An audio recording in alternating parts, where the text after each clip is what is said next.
வணக்கம். நாங்கள் இன்றைக்கு உளுந்து முறுக்கு, தேன்குழல் முறுக்கு எப்படி செய்கிறதுன்னு பார்க்க போகிறோம். இதுக்கு நான் வறுத்த அரிசிமா எடுத்து வச்சுருக்கிறேன், வறுத்த உளுத்தம்மா, உப்பு, பெருங்காய பவுடர்,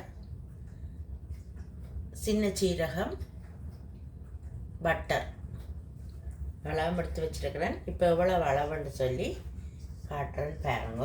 வறுத்த அரிசிமா 4 கப் அளவு எடுக்கிறேன்.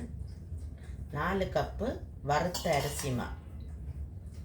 வெள்ளைப்பச்சை அரிசி நனைய விட்டு உலர்த்தி அரைச்சி வறுத்தம்மா. 1 கப்பு வறுத்த உளுத்தம்மா, 2 டீஸ்பூன் உப்பு, 1 டீஸ்பூன் பெருங்காய பவுடர். இல்லை உங்கள்கிட்ட கட்டி பெருங்காயம் இருந்தால் அதை தண்ணியில் முதல் நாளே ஊற விட்டுட்டு வடிச்சிட்டு விடுங்க. ஏனென்றால் அதில் மண் இருக்கும். நான் பவுடர் பெருங்காயம் தான் நான் போட்டிருக்கிறேன். சீரகம் 1 table spoon, butter 1 table spoon. இப்போ எல்லாத்தையும் சேர்த்து நல்லா மிக்ஸ் பண்ணி விடுவோம். நல்லா இந்த பட்டர் மாவோட கலப்படுற மாதிரி நல்லா பிசைஞ்சு சேர்த்து விடுவேன். நல்லா இதுக்கு நான் பச்சை தண்ணி தான் விட்டு குழைக்க போகிறேன்.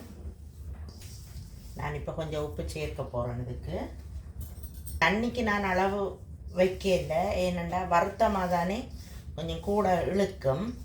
அதால் நாங்கள் அளவுக்கு கைப்பதத்துக்கு குழைக்கிற அளவுக்கு தண்ணி வரும். 4க்கு 1 போட்டு செய்யல நல்ல பதம் சரியாக வரும். நல்லா பிசைஞ்சு குழைக்க வேணும்.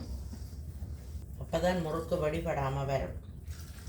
இல்லாட்டி உடைஞ்சி போயிடும் முறுக்கு. இன்னும் கூட இதுக்கு கொஞ்சம் தண்ணி நான் கலக்க வேணும். என்ன புளிகிறது கஷ்டமாக இருக்கும். இங்கே பாருங்க, இப்படி அமர்த்தி குழைக்கல வெடிக்க பார்க்குது. அப்படி வெடித்தா தண்ணி பத்தாது, பலகாரமும் நல்லா வராது. ஒரு 10 நிமிஷத்துக்கு குழைச்சா நல்லா இருக்கும். நல்லா சாஃப்டாக வரும். இந்த மா சேர்ந்துடும். நல்லா பிசைஞ்சு குழைக்க. இப்போ பாருங்க, இப்படி எடுக்க இப்போ பாருங்க கோடுகள் குறைஞ்சி வந்துட்டுது. இன்னும் ஒரு கொஞ்ச நேரம் நான் குழைச்சேனண்டா அந்த வெடிப்புகள் இல்லாமல் இருக்கும். அப்படி உருட்டி பிரட்டைக்குள்ளே வெடிப்பு வராது. குழைச்சாச்சு.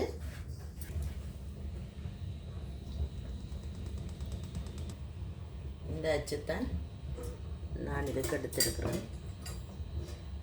கிழமை போல் என் முறுக்கு சுற்றுற கரண்டிக்கு எண்ணெய் பூசுகிறேன். மாவை கொஞ்சம் ரெடியாக பிடிச்சி உருட்டி கொஞ்சம் வச்சுக்கொள்ளும். கடகடண்டு புளிகிறதுக்கு. எண்ணெய் கொதிச்சுட்டு தாண்டு பார்க்குறதுக்கு ஒரு சின்ன துண்டு மா எடுத்து போட்டு பார்க்குறேன். இது எண்ணெய் கொதிச்சுட்டது. இப்போ நாங்கள் பலகாரத்தை சுட தொடங்குவோம். டக்கண்டு போட்ட உடனே மேலே பொங்கி வருது பாருங்க. இப்போ நான் உங்களுக்கு புளிஞ்சு காட்டுறேன். உரல்ல இந்த உருட்டி வச்ச மாவு எடுத்து உரல்ல வச்சுட்டு எப்பவும் போல் சுற்றித்தான் புளிய போகிறேன் பாருங்க.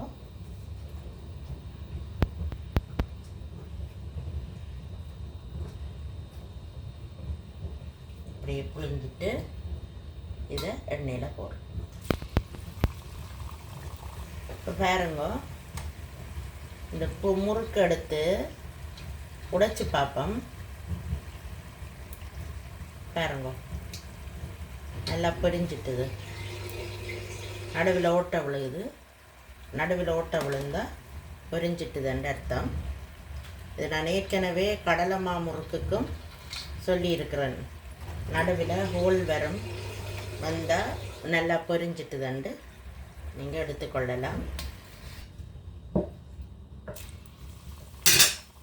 கையில் எண்ணெய் தொட்டு மாவை நாங்கள் எடுத்து உருட்டி செய்தோம்னு சொன்னால் உடையாமல் வடிவாக வரும். கையில் எண்ணெய் தொடவணும். இது அவிஞ்சிட்டது. இங்கே பாருங்க நல்லா கலராக வந்து நல்லா பிரிஞ்சிட்டுதுண்டா இங்கே பாருங்க இப்படி பொங்காமல் இப்படி கீழே போய் அடைஞ்சிடும்.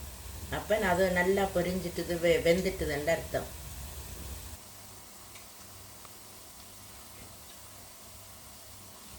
நல்லா பொரிஞ்சு வடிவாக வந்துட்டது. உங்களுக்கு பிடிச்சிருந்தா லைக் பண்ணுங்க, ஷேர் பண்ணுங்க.